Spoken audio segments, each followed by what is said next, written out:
गजाननं भूतगणादिसेवतं कपित्थजम्बुफलचारभक्षणं उमासुतं शोकविनाशकारकं नमामि विघ्नेश्वरपादपंकजं। नमस्कार प्रिय बंधुओं, आप सभी का हमारे YouTube चैनल में बहुत बहुत स्वागत है। आज के इस वीडियो में आप श्रवण करेंगे सिद्धि विनायक गणेश चतुर्थी व्रत की कथा। चैनल पर नए हैं, चैनल को सब्सक्राइब कर लें, वीडियो को लाइक करके कमेंट में जय श्री गणेश जरूर लिख दें।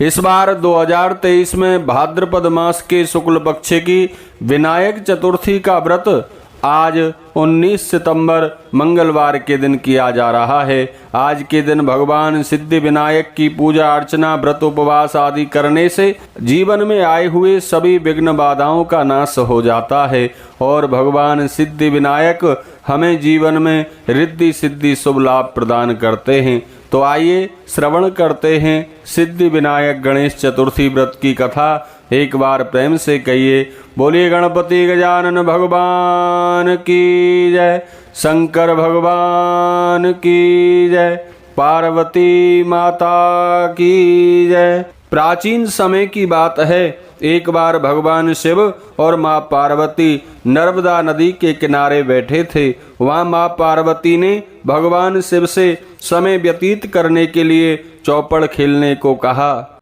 भगवान शिव चौपड़ खेलने के लिए तैयार हो गए, परंतु इस खेल में हार जीत का फैसला कौन करेगा, यह प्रश्न उनके समक्ष उठा। तो भगवान शिव ने कुछ तिनके एकत्रित कर उसका एक पुतला बनाकर उसकी प्राण प्रतिष्ठा कर दी और पुतले से कहा, बेटा हम चौपड़ खेलना चाहते हैं, परंतु हमारी हार जीत का फैसला करने वाला कोई नहीं है, इसीलिए तुम बताना कि हम दोनों में से कौन हारता है और कौन जीतता है। उसके बाद भगवान शिव और माता पार्वती का चौपड़ का खेल शुरू हो गया। यह खेल 3 बार खेला गया और संयोग से तीनों बार माता पार्वती की जीत हुई। खेल समाप्त होने के बाद बालक से हार जीत का फैसला करने के लिए कहा गया, तो उस बालक ने महादेव को विजयी बताया। यह सुनकर माता पार्वती क्रोधित हो गईं और क्रोध में उन्होंने बालक को लंगड़ा होने,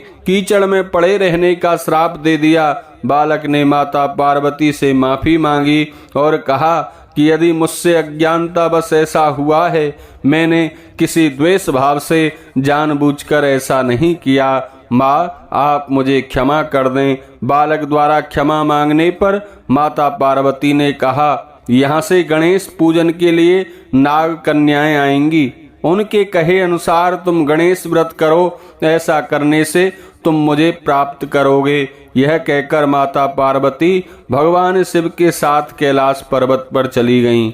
1 वर्ष के बाद उस स्थान पर नाग कन्याएं आईं।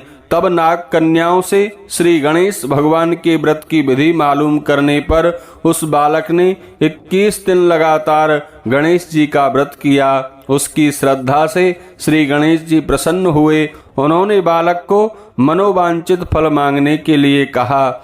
उस पर उस बालक ने कहा, हे विनायक, मुझ में इतनी शक्ति दीजिए कि मैं अपने पैरों से चलकर अपने माता पिता के पास कैलाश पर्वत पर पहुंच सकूं और वे यह देखकर प्रसन्न हों। तब बालक को वरदान देकर श्री गणेश भगवान अंतर ध्यान हो गए। इसके बाद वह बालक कैलाश पर्वत पर पहुंच गया और कैलाश पर्वत पर पहुंचने की अपनी सारी कथा भगवान शिव को सुनाई। चौपड़ वाले दिन से माता पार्वती शिव जी से विमुख हो गई थीं। अतः देवी के रुष्ट होने पर भगवान शिव ने भी बालक के बताए अनुसार 21 दिनों तक श्री गणेश व्रत किया। इस व्रत के प्रभाव से माता पार्वती के मन में भगवान शिव के लिए जो नाराजगी थी वह समाप्त हो गई। तब यह व्रत विधि भगवान शंकर ने माता पार्वती को बताई।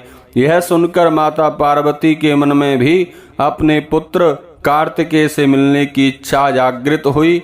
तब माता पार्वती ने भी 21 दिन तक श्री गणेश जी का व्रत किया तथा दूर्वा, फूल और लड्डुओं से श्री गणेश जी का अर्चन पूजन किया। व्रत के 21वें दिन कार्तिकेय स्वयं माता पार्वती जी से मिलने आए। उस दिन से श्री गणेश चतुर्थी का यह व्रत समस्त मनोकामनाओं की पूर्ति करने वाला व्रत माना जाता है।